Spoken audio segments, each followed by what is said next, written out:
GatewayPundit.com. On Wednesday night, Freedom Caucus Chairman Jim Jordan and Freedom Caucus founder Mark Meadows joined Sean Hannity to discuss the latest Peter Strzok, Lisa Page text messages that show a coordination between the FBI and DOJ in their efforts in 2017 to destroy the sitting U.S. President Trump. There's a shocker, right?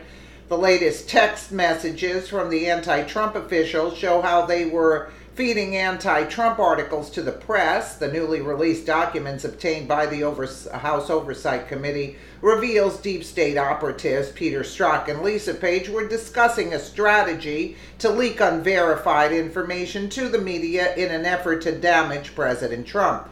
Jordan told Stuart Varney earlier today that one liberal reporter had 13 different sources from within the FBI feeding him information. And on Wednesday night, Mark Meadows told Sean Congress knows the identities of the far-left media hacks working with the deep state to take down President Trump. Let's take a quick listen. More reaction to these explosive, brand new, just released text messages between Peter Strzok, Lisa Page, Congressman Jim Jordan, Congressman Mark Meadows. All right, it all started 2 days ago with the media strategy, and drip by drip, we keep getting more and more of these text messages. What do we see, Congressman Meadows? It looks like the FBI, DOJ, now the CIA, leaking all this information before the election, after the election, all designed to destroy Trump. Some of them are involved in leading an investigation supposedly against him. Well, obviously, today's new text messages would suggest that the media leak strategy was exactly what we surmised in the letter that we sent to Rod Rosenstein just a couple of days ago. I think, but the bigger context of this is that this is not the end of it. I can say the Department of Justice has been working with Jim and I to get us additional documents. And I can tell you, there are dozens of other documents that would support the fact that Peter Strzok and Lisa Page had ongoing relationships with multiple reporters, and that they were feeding them information to spin a narrative against this president. No, it's not legal. It's against protocol. But the other thing is they are denying it, and we have the proof that would suggest otherwise. So, good reporting tonight on behalf of Catherine and Sarah with these text messages. But I can tell you this. We believe that all the documents need to be made available to the American people. Let them judge. We have nothing to hide. The president has nothing to hide. Let's get it out there. Well, let's talk about that, Jim Jordan. Look, a lot of people, including me, are frustrated because we've been waiting and requesting, Congress has requested, and it's been denied again and again and again, and there's been constant obstruction. But specifically, there is something apparently on pages 10 through 12, 17 through 34 of the Rod Rosenstein, when the signature of the third FISA renewal, the fourth warrant altogether, 302s, which would get into more detail with Christopher Steele and Bruce Orr. They were trying to feed, Steele was trying to feed his information, funnel it through Bruce Orr to Robert Mueller's group, which conflicts them, I think. Then, of course, you've got the Gang of Eight information. Then I think at some point we should get all the Strzok Page text messages and correspondence. When are we going to get this information? People are frustrated.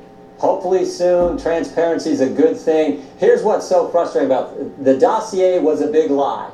So what they did is they said, this is a big lie. The more people we can get talking about the dossier, the more likely it is they'll believe the lie. So that's why they had this leak strategy to support a document that was the basis for everything. That's the big problem here. They took that document, the dossier, untrue document, they took it to the secret court and didn't tell the court important facts to get a warrant to spy on the other campaign. Nicely. Didn't they purposely lie to the FISA court, purposely withhold pertinent information to the FISA court? Isn't that a fraud committed on a court?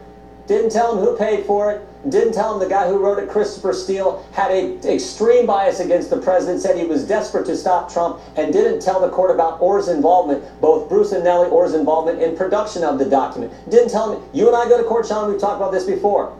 Mark and I go to court. We got to tell the truth, the whole truth, nothing but the truth. If this is unredacted, what do you know or what do you suspect the American people will say? Why do people tell me? I've not seen them. People, I asked them, what's it on a scale of 1 to 10? Everyone says a 10 or a 9 is the lowest number it's got. Yeah, I think go ahead, Mark. Go ahead, Jim. Go ahead, Jim. Well, I was just going to say, I think Matt Gaetz and some others said it best last week. It's probably what's not there. We'll probably see very clearly they didn't tell the court the things you and I just talked about, that if we were in front of court, we would have to tell them. So I think it'll be the omission, what was omitted from the FISA application, that'll be the big news. But those 302s are important too, because the pattern was every single time Bruce Orr communicated with Chris Steele and with Glenn Simpson, he immediately went to the FBI and reported on that conversation. I want to know what those reports contain. What all did he say to these key people who were the ones who paid for and put together the dossier in the first place?